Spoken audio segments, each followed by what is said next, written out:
May mga time na wala kang kumpiyansa sa sarili. Maabot tayo dyan. Normal yan sa basketball. A wise man once told me ang 3 times also. Ang una, sa mga gamit mo, masuot mo sa sapatos.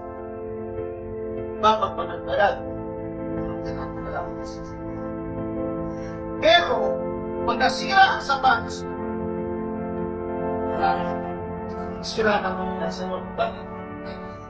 Pangalawa, confidence mo sa abilidad mo o sa skill as a basketball. Pag magaling ka, at alam mo kaya mo kalaban at nasa confidence, kasi yun ang skill mo. Pero pag napilay ka, o mas malakas sa'yo ang kalaban, bababa.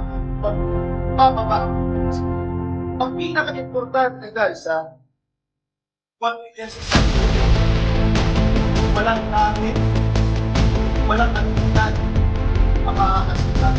Mas mapinay ka man, mas naman ang namin mo. And guys, confidence mo sa sarili.